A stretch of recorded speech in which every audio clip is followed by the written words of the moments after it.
Welcome back. You're still with CNBC Africa's coverage of Budget 2015. Lesiba is still with me here in Johannesburg, but we are now also joined by Matsi Modise. She's the Executive Director of SEBEF, and Gerhard Papenfus. He is the CEO of NEASA in Cape Town. Lindsay is now joined by Edward Kieswietter. He is the CEO of Alexandra Forbes, and Terence Nombembe, who is the CEO of CE. Let's start off in Johannesburg.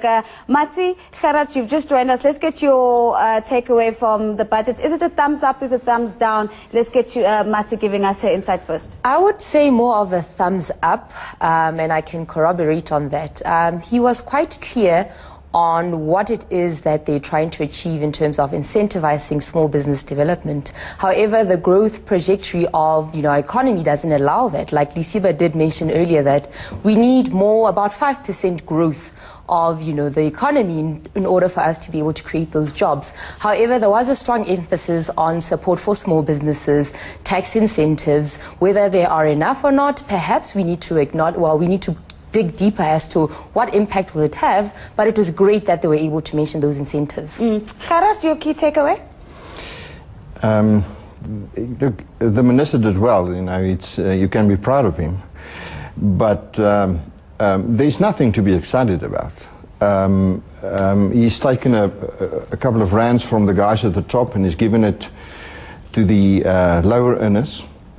We are growing, our growth is slowing, we're losing money there. And if you're a small businessman, if you were one yesterday and you still want tomorrow, there's no reason to be excited. I mean, the small business relief that he gave us for startups, very, very right at the bottom. But at the area where you need growth, those businesses, there's absolutely nothing to be excited about. The problem is the minister is bound by ideological constraints. And within that context, he must do something. So I cannot agree with what he's doing because I do not agree with his ideological foundation. So to that extent, I'm not excited. Ideological constraints, and that's something I haven't heard this evening. We'll delve into that later on if we can. Terence is in the studio with me, Terence Nombembe from CE. We've got the thumbs up from one person in Johannesburg, that was Matsi. We've got something a little bit less enthusiastic. From CE's point of view, the South African Institute of Chartered Accountants, what do you think? Thumbs up, thumbs down, or one of those? Certainly a thumbs up from the Institute of Chartered Accountants from, I guess, three respects. One, very clear about the tax direction in terms of what will change, what will not change. And for us as a profession, it's important from the point of view of making sure that there is a proper calculation of tax, proper submission of tax, timely submission of tax, and all the issues that have got to do with making sure that the revenue flows of government keep going as planned. It was a responsible speech. Indeed, indeed. Responsible in the sense that budget fundamentals are clearly defined as well. And one can go through the details if we have got the time, but more importantly, the call for action for us as professionals. Yeah. Because here it's basically, the minister may not have said it in so many words, but certainly listening to him and looking at those fundamentals, there's a call for action for the professionals to have a particular mindset, a particular profile in order to partner government in making these things happen. Nozipho, I've got a representative of the financial services industry. We haven't talked much about markets. We haven't talked much about retirement reform and that sort of thing. Maybe you want to take the baton from here. Absolutely. A question coming through to Edward, of course. We saw what the impact of that delayed implementation of those reforms had, in particular with the public servants and how they reacted with their savings in terms of their pensions, Edward. Do you think from today's speech that the minister was able to outline a clear path that energized South Africans to get back on the savings bandwagon? I think, Nozipho, first of all, there's no change in the policy intent that was initially announced and then drew back for implementation because they re-engaged with some of these stakeholders. The Minister today simply signposted that that work has advanced, there's additional recommendations, and that those recommendations will be available for us to be engaged in. So in today's specific speech, I don't think there was any additional detail other than a confirmation of the policy intent. Gerhard, Lindsay in Cape Town, what do you think what would you have done? You sounded a little bit, not disgruntled, but a little bit disenchanted with what happened this afternoon. What would you have done? I mean, this is your first speech, for goodness sake. This is the Minister of Finance. He's standing in front of the whole country. He's standing in front of the world's investment community. He couldn't be too controversial either on an expansive level or on a contraction level. But what would you have done? Well, if I was the Minister of Finance in the government, I would have done exactly the same. I think he did well within his ideological constraints. That's what I'm saying. I say he did well. But look, he said it right at the beginning. He said there's fault lines on our national landscape.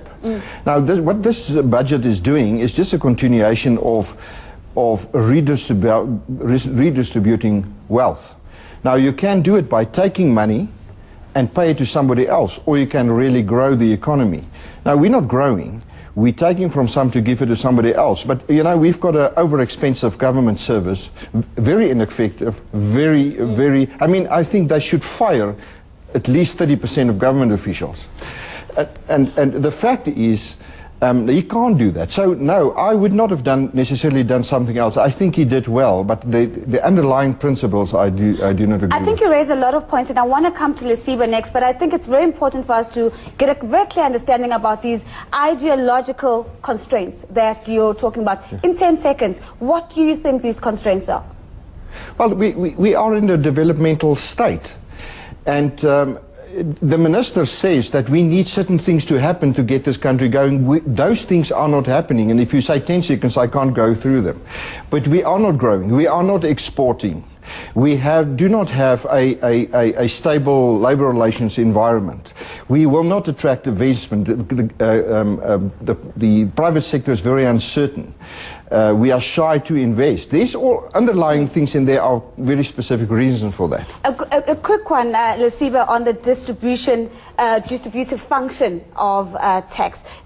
The movements that were made today, do you think that they allow the tax function to play that role? Yeah, no, I think it's necessary to have a redistributory approach, which has been the foundation of the tax system we've been having. It makes sense. There are issues from our country that we cannot ignore, right? But more can be done in terms of having a focus on really just getting that growth coming. So we need to come out of some of the ideological constraints that are prohibiting us from thinking, for example, we made a U-turn about non-core state assets that can be sold. We make a complete U-turn. That is not going to be happening anymore. So there were some steps that could be happening. They're quick wins that can unlock growth. You need to redistribute as has been done here. In that way, you can sustain your economy going forward. But right now, we're stuck in less than 1%, between 1 and 2% growth, which is not ideal. I've got a CEO of a major financial institution in South Africa squirming in his seat because he wants to say something. It's Edward Kieswietter. Edward. Now, I think, first of all, I agree with the sentiment that the minister did well. Specifically in respect of taxes, I think we might not have been surprised if the minister came with a heavier hand on a bias towards wealthy individuals. And today his approach was moderate, it was progressive, it spread the burden in a very equitable way across the entire tax line. Obviously there's a bias towards the lower end wage and salary earners, which is correct for our society. But he could have gone a lot further. He could have gone and hiked the marginal tax rate at the top end by 5%. I think he has to be complimented for a measured hand in doing that. Secondly, I am sure around that table the question as to whether or not we should have increased VAT must have come up several times. Now, apart from its sensitivity, I think politically and socially, VAT is a regressive tax, and I think, again, it must have taken significant restraint to not go the easy route.